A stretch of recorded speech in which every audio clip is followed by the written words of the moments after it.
Assalamualaikum warahmatullahi wabarakatuh. Bismillahirrahmanirrahim. Alhamdulillahi rabbil alamin. Wassalatu wassalamu ala asyrafil anbiya'i wal mursalin sayyidina wa nabiyyina wa maulana Muhammadin wa ala alihi wa ashabihi ajma'in, amma ba'd. Qala al-musannif rahimahullahu nafa'ana Allahu bihi wa bi'ulumihi fid dharain amin ya rabbal alamin. Hikmah yang ke-10. Bismillahirrahmanirrahim. Al-a'malu suwarun qa'imatun wa arwahuha wujudu sirril ikhlasi fiha. Al-a'malu utawi piro-piro amal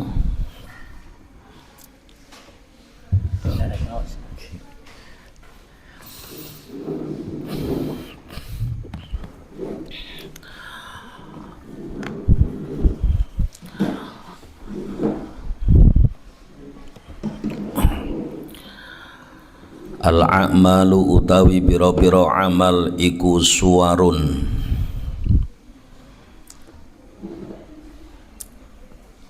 gambar qaimatun kang jejeg, maksude patung yang mati. Wa arwahuha lan utawi piro-piro rohe a'mal iku wujudu sirril ikhlasi, wujude utawa anane rahasiane ikhlas fiha ing dalem piro-piro amal. Al-a'malu suwarun qaimatun wa arwahuha wujudu sirril ikhlasi fiha. Al-a'malu utawi piro-piro amal iku suwarun gambar qaimatun kang jejeg, kang ngadeg, kang berdiri, maksudnya ya patung kang mati. Wa arwahuha lan utawi piro-piro rohe amal iku wujudu sirril ikhlasi, anane rahasiane ikhlas fiha ing dalem amal. Amal itu merupakan gambar yang berdiri, seumpama patung yang mati atau jasad, sedangkan rohnya adalah wujudnya rahasia ikhlas di dalamnya. Jadi amal itu seumpama jasad, sedangkan keikhlasan itu adalah rohnya. Tentu jasad tanpa roh itu akan mati, karena roh itulah yang menghidupkan, yang menggerakkan. Jadi sehingga dikatakan amal itu ibarat jasad yang tidak bernyawa. Nah, sedangkan keikhlasan itu laksana roh yang menjadikan jasad itu menjadi hidup. Dikatakan yang namanya keikhlasan setiap orang itu berbeda-beda. Paling tidak ada 3 tingkatan keikhlasan. Dikatakan keikhlasan yang pertama itu tingkatannya seorang abid atau orang yang ahli ibadah. Keikhlasan para abid atau keikhlasan orang yang ahli ibadah ini berbentuk bersihnya amal mereka seperti dari sifat riya, baik yang nyata maupun yang samar, dan bersih dari niat yang didasari oleh hawa nafsu. Jadi orang-orang ahli ibadah itu beramal karena Allah Ta'ala, mengharap pahala dari Allah, ingin selamat dari azabnya Allah. Namun demikian mereka itu menisbatkan amal itu pada diri mereka dan menjadikannya sebagai tempat untuk bergantung atau tempat bergantung untuk meraih apa yang mereka inginkan. Jadi saya ulang, bentuk keikhlasan ini para ulama mengatakan paling tidak ada 3 tingkatan. Yang pertama, keikhlasan tingkatannya ahli ibadah atau para abid. Jadi keikhlasannya orang-orang ahli ibadah atau para abid ini berbentuk bersihnya amal mereka dari sifat riya, dari sifat ujub, baik yang nyata maupun yang samar, dan juga bersih dari niat yang didasari oleh hawa nafsu. Dari orang-orang ahli ibadah atau para abid ini mereka beramal karena Allah, selalu mengharap pahala dari Allah, ingin masuk surganya Allah, selamat dari azabnya Allah. Namun mereka ini menisbatkan amal itu pada diri mereka dan menjadikannya sebagai tempat bergantung untuk meraih apa yang mereka inginkan. Itu yang pertama. Nah, kemudian yang kedua dikatakan bentuk keikhlasan para muhibbin, artinya para pecinta Allah. Para pecinta Allah Ta'ala ini tergambar di dalam niat amal mereka yang ditujukan sebagai wujud pengagungan dan penghormatan mereka terhadap Allah Subhanahu wa Ta'ala, yang memang pengagungan dan penghormatan kepada Allah ini memang layak untuk mendapatkannya. Maka di dalam beramal mereka ini tidak bertujuan untuk mendapatkan pahala atau takut dari siksaannya. Itu para pecinta Allah Subhanahu wa Ta'ala atau para muhibbin itu beramalnya ini tidak mengharap mendapatkan pahala atau takut dari siksaan Allah Ta'ala. Contoh seperti ceritanya seorang wanita, waliullah wanita, Rabi'ah al-Adawiyah. Di dalam munajatnya itu kan berkata,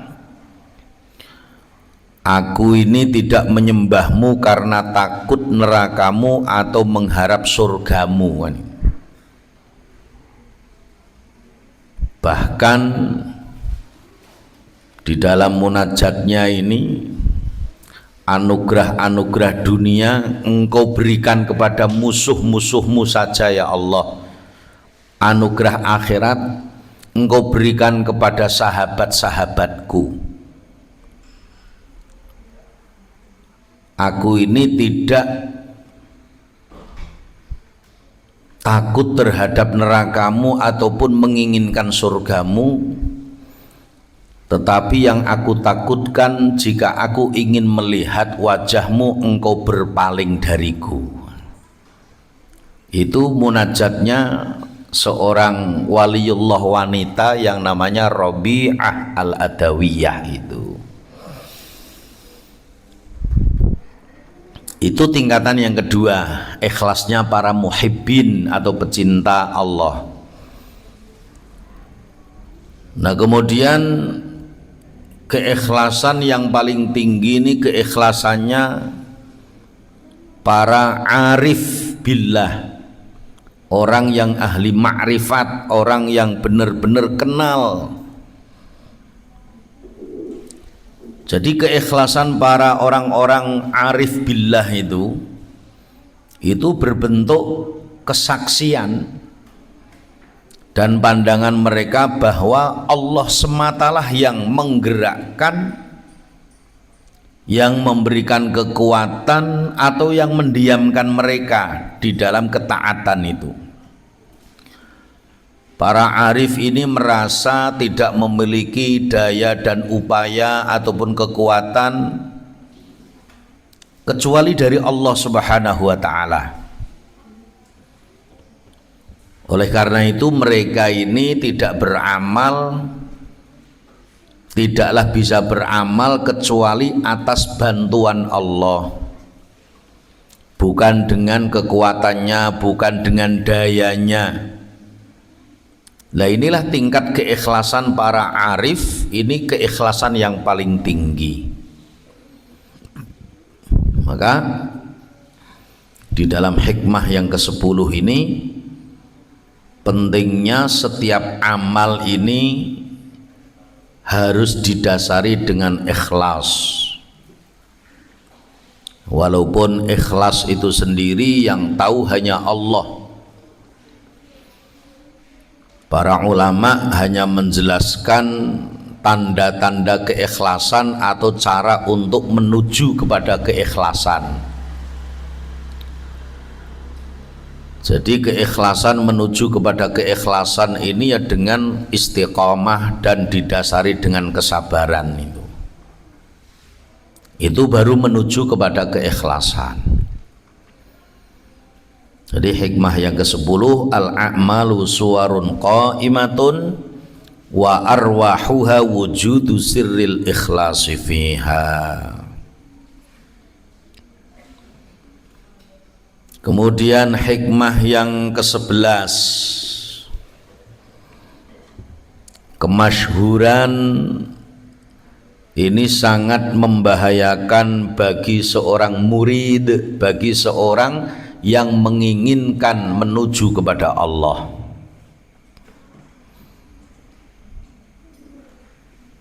Idfin wujudaka fi ardil khumul. Ini terkenal ini. Sering kita mendengar kiai-kiai kadang menyampaikan ini.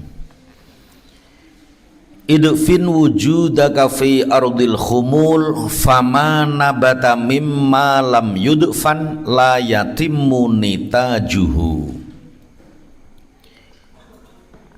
Idfin kubura sira wujudaka ing wujud sira fi ardil khumuli ing dalem bumi kang rendah, bumi kang hina, bumi kang asor. Fama nabata, fama mongko utai perkara nabata kang tukul apa perkara mimma saking perkara lam yudfan kang ora den pendem, kang ora den kubur, la yatimu mongko ora sempurna apa nitajuhu hasile perkara.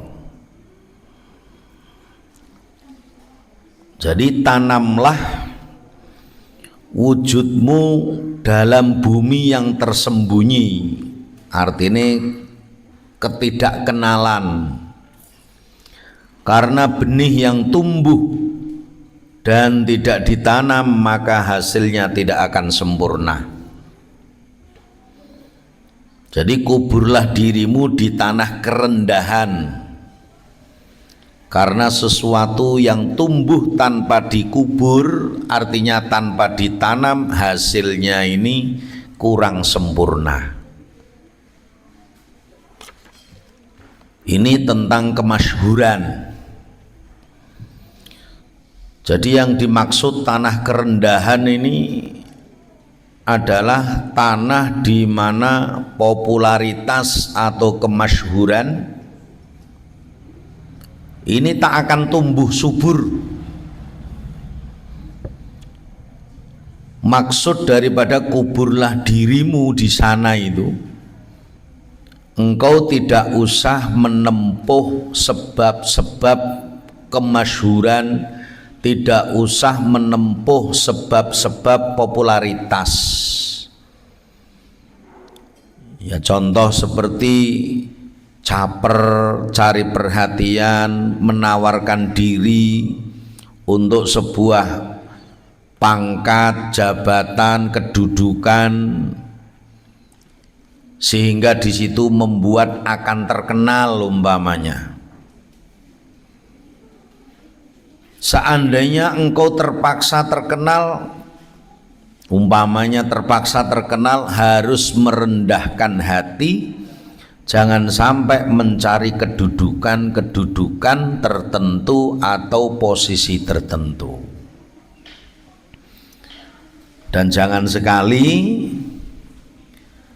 yang namanya sebuah pangkat, jabatan, kedudukan ini yang sedang disandang itu sebagai hal yang besar. Yakinlah bahwa kebaikan ini akan didapatkan saat meninggalkan itu semua. Jadi kadangkala orang itu malah justru kepengin terkenal, ngejar popularitas, ngejar kemasyhuran. Namun jangan ditinggalkan semuanya kecuali memang atas bimbingan seorang mursyid, bimbingan seorang pembimbing, atas izin Allah Subhanahu wa taala. Jadi Imam Ibnu Athaillah As-Sakandari ini memberikan contoh tentang hal itu dengan ungkapan sesuatu yang tumbuh tanpa dikubur benihnya, hasilnya itu kurang sempurna. Sesuatu yang tumbuh tanpa dikubur, artinya tanpa dimulai dengan kerendahan hati, tanpa dimulai dengan sembunyi, maka hasilnya itu kurang sempurna. Jadi sehingga benih yang tidak ditanam dalam-dalam itu hanya akan tumbuh dengan lemah, kadangkala malah kering, tidak bisa dimanfaatkan. Bahkan benih itu kalau tidak tumbuh mudah untuk dimakan oleh burung atau binatang-binatang yang lain sebelum tumbuh menjadi tanaman. Artinya seorang salik, seorang yang meniti jalan menuju kepada Allah, jika ia itu mencari-cari kemasyhuran, mencari-cari popularitas di awal, artinya awal-awal bagaimana dia ini mencari popularitas, ngoyak kemasyhuran, keterkenalan, maka itu jarang sekali yang berhasil di akhir. Saya ulang, seorang salik, seorang pencari Tuhan, meniti jalan menuju Tuhan, jika ia mencari-cari popularitas di awal, itu jarang sekali yang berhasil ketika di akhir. Tapi jika semakin merendahkan diri, maka makom keikhlasan itu tadi akan semakin cepat diraihnya. Ya karena memang keikhlasan itu bisa diraih termasuk dengan jalan untuk menghilangkan penyakit-penyakit hati, ya seperti riya, ujub, ataupun yang lainnya itu. Bila sejak awal ia ini mendasari segala urusannya atas sikap menjauh dari makhluk, menjauh dari manusia atau menjauh dari makhluk yang lainnya. Dia tidak mau dikenang, tidak suka dipublikasikan, tidak suka popularitas, memilih untuk bersama Allah, bersama Tuhannya, maka dia ini akan selalu bersama Tuhannya. Jika Allah berkehendak, dia ini akan memunculkan dan menjadikan dia ini masyhur ataupun terkenal. Jika tidak, maka dia ini akan menutupinya dan membuat tidak terkenal kecuali hanya kepada Allah. Intinya tidak terkenal di bumi tapi terkenal di langit. Sehingga ada seorang ulama, Syekh Abdul Abbas rahimahullahu ta'ala berkata, barang siapa yang menginginkan popularitas atau kemasyhuran, maka ia ini adalah menjadi budak popularitas. Barang siapa yang mencintai para penguasa, maka ia akan menjadi budaknya penguasa. Dan barang siapa yang menyembah Allah, maka baginya sama saja terkenal ataupun tidak terkenal.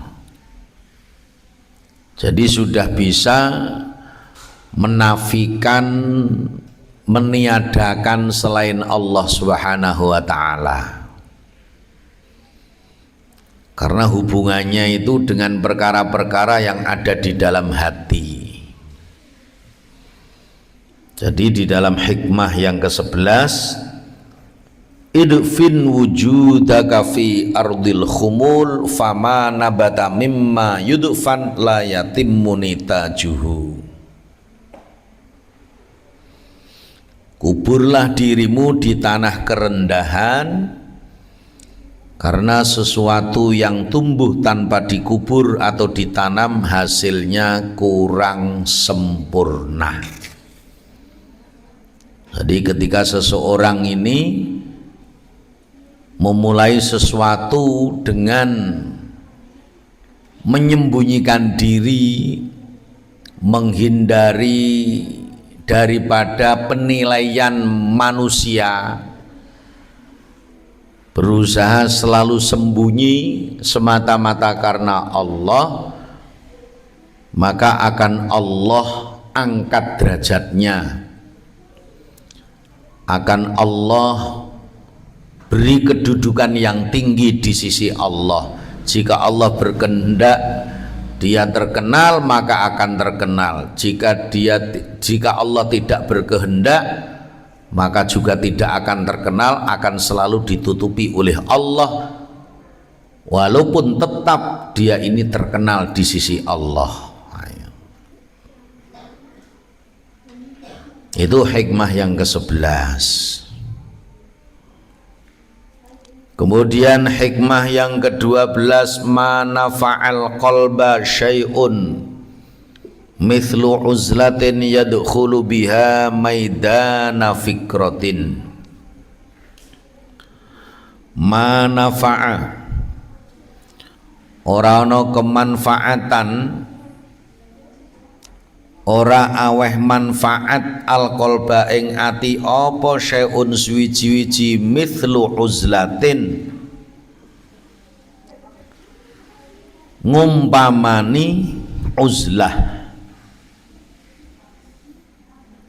Uzlah ini mengasingkan diri. Manafa'a ora manfaati al-qalba ing ati apa syai'un suwiji-wiji mithlu uzlatin ngumpamane uzlah, yadkhulu kang mlebu biha kelawan uzlah, kelawan sebab uzlah, yadkhulu kang mlebu apa suwiji-wiji biha kelan sebab uzlah maidana fikratin ing lapangane tafakkur. Tidak ada yang lebih bermanfaat bagi hati sebagaimana uzlah yang dengannya dia akan memasuki luasnya lapangan tafakkur. Jadi tiada yang lebih berguna, bermanfaat bagi hati selain uzlah, karena dengan uzlah hati ini akan memasuki luasnya lapangan tafakkur.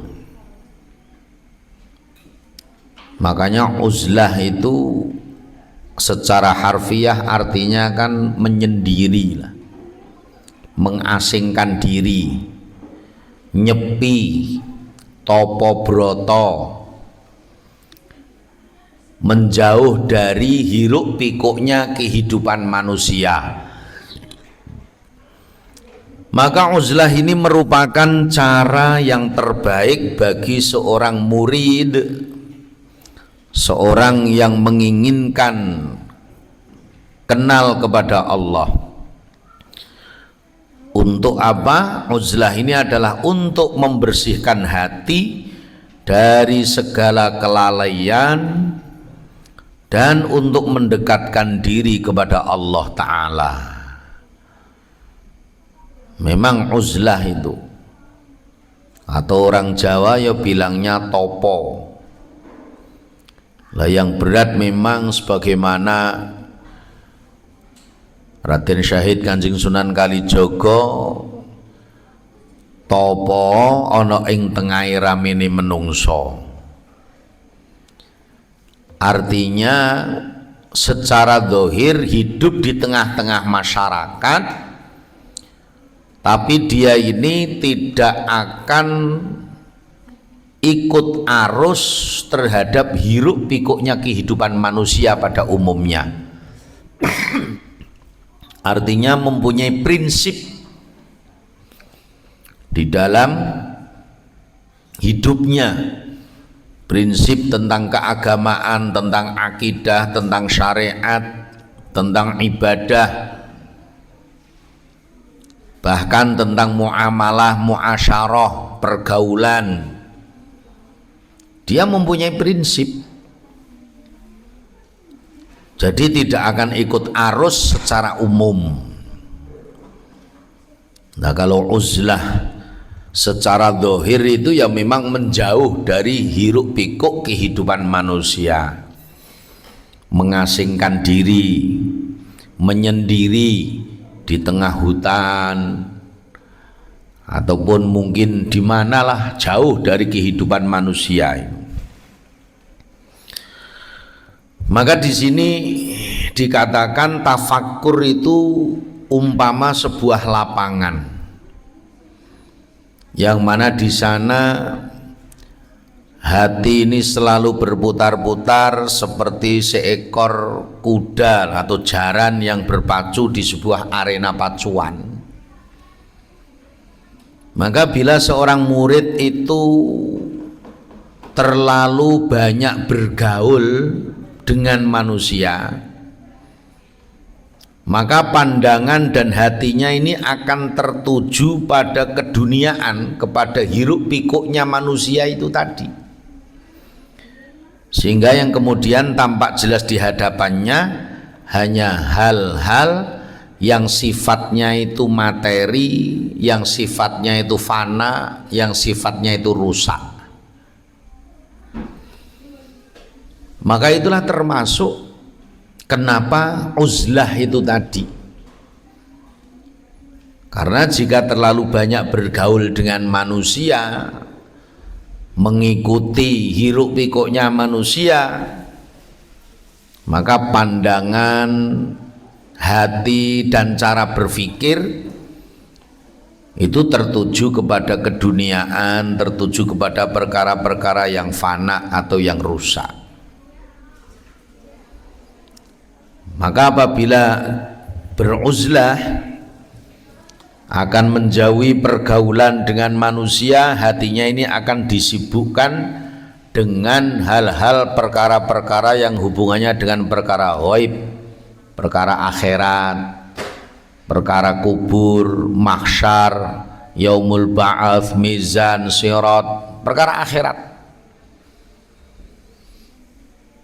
Itulah kenapa termasuk ada juga yang beruzlah itu di masjid.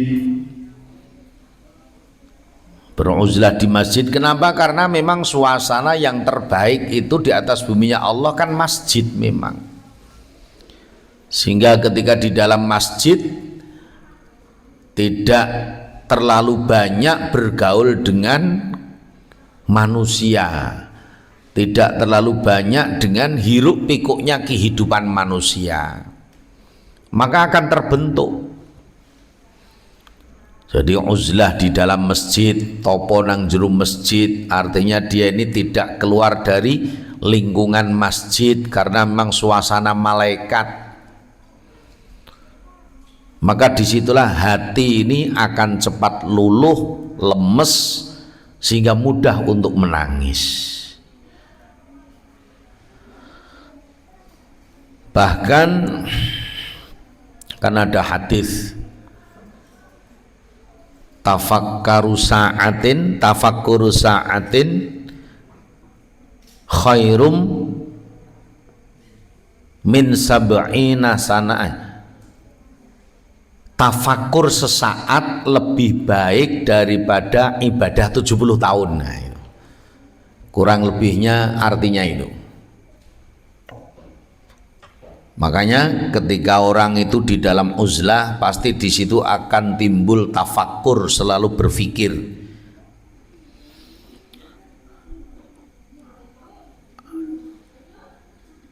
Dikatakan ada seseorang yang bertanya kepada Ummu Darda, amalan apa yang paling diutamakan oleh sahabat Abu Darda radhiyallahu taala anhu. Maka Ummu Darda menjawab, amalan yang paling diutamakan sahabat Abu Darda adalah tafakkur. Yang namanya tafakkur itu kan seseorang bisa mendalami hakikat, mengagungkan Allah, mengutamakan segala hal yang diridhoi oleh Allah Ta'ala, itu tafakkur. Maka ketika orang jarang tafakkur, maka dia tidak akan pernah mengenal hakikat. Ya, contoh kecil, seseorang tafakkur tentang dirinya, bagaimana dirinya diciptakan oleh Allah Ta'ala, dihidupkan oleh Allah, dicukupi oleh Allah, dipelihara oleh Allah, diberi rezeki Allah, diberi kesehatan oleh Allah, diberi modal oleh Allah, diberi kesempatan hidup, diberi umur, diberi waktu itu oleh Allah. Maka tafakkur berapa banyak nikmat yang Allah berikan, berapa keutamaan fadilah yang Allah berikan, kan itu tentang tafakkur. Berapa mahalnya, betapa mahalnya Allah memberikan modal. Ya, modal sekujur tubuh ini kan mahal semua. Anggota tubuh yang ada di tubuh kita ini kan termasuk mahal semua. Bagi orang yang paham kan tetap tidak akan bisa diganti dengan keduniaan. Maka bagaimana seseorang itu apabila bertafakur akan timbul mengagungkan Allah, mendahulukan apa yang Allah inginkan, yang Allah kehendaki, mengutamakan segala hal apapun yang Allah ridhoi. Bahkan orang ketika tafakur itu,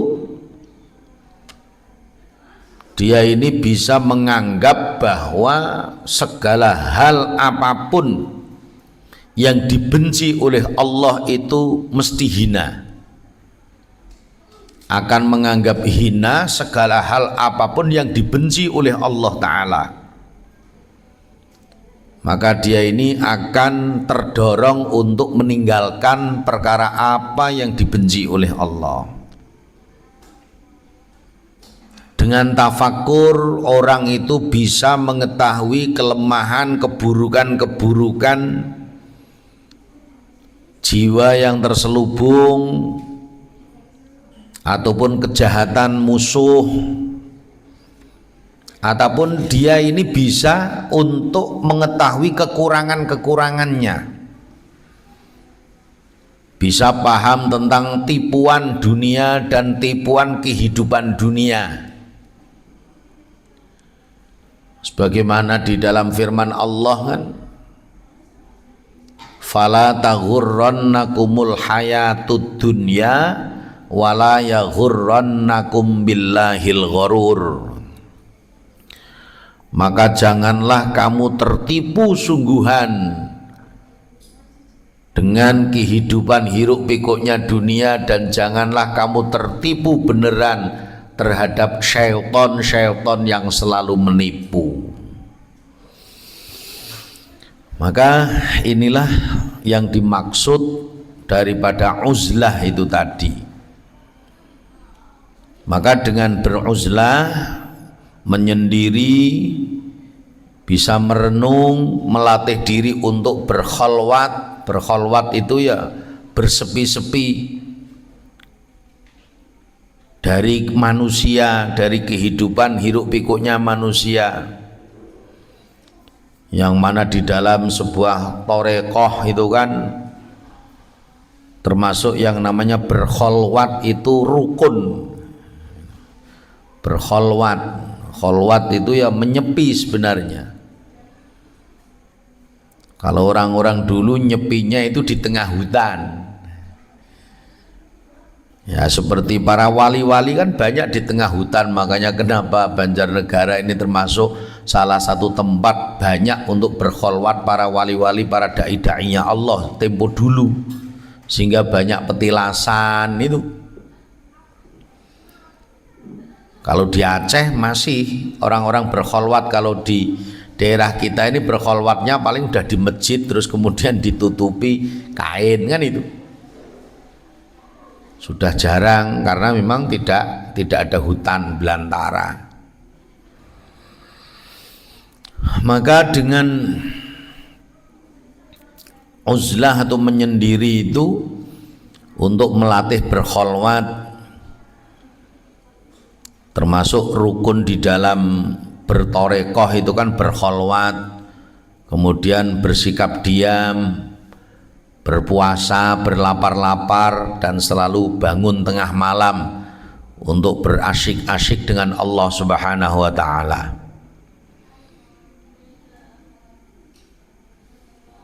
Maka bagi murid yang berada di bawah bimbingan mursyid atau guru, ya tentunya dia harus banyak bergaul dengan guru atau mursyidnya,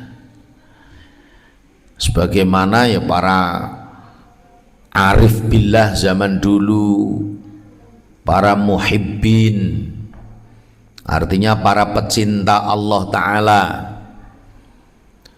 Bagaimana dia banyak bergaul dengan gurunya sehingga bisa mengambil istifadah, mengambil faedah. Begitu juga dengan saudara-saudaranya untuk membantu jalan menuju kepada Allah Subhanahu wa ta'ala. Maka jika seseorang itu sudah arif, sudah menjadi orang yang ma'rifat atau arif billah, kenal kepada Allah, maka apabila dia bergaul dengan manusia siapa saja, dimanapun, apapun status sosialnya, dia ini yang dilihat hanya satu. Di dalam pandangan matanya ini hanya Allah Ta'ala yang terlihat. Sehingga ketika melihat orang, dalam hatinya tidak ada kebencian. Kenapa? Barang siapa yang membenci seseorang berarti dia membenci Allah, karena itu memang ciptaan Allah. Lah itu pandangan orang-orang yang sudah makrifat kepada Allah. Kalau orang yang belum sampai memandang orang itu dengan kebencian, kalau tidak cocok dengan hatinya. Maka yang menjadi tujuan utama ini sebenarnya adalah tafakkur, sedangkan uzlah itu tadi menyendiri ini hanya sebagai media atau faktor pendukung. Itulah pentingnya tafakkur. Orang yang banyak tafakkur maka dia ini akan mengenal kepada Allah Ta'ala. Maka barang siapa banyak tafakur maka akan mengenal dirinya. Barang siapa mengenal dirinya akan mengenal kepada Tuhannya. Itu pentingnya tafakur. Mungkin kadosen niku jam 10. Nah, ini. Cepet wektale ora krasa. Ada benarnya dari Allah Ta'ala, kekurangan mohon maaf. Kita tutup doa kifaratul majlis. Bismillahirrahmanirrahim. Subhanakallahumma wa bihamdika asyhadu an la ilaha illa anta astaghfiruka wa atubu ilaik. Assalamualaikum warahmatullahi wabarakatuh.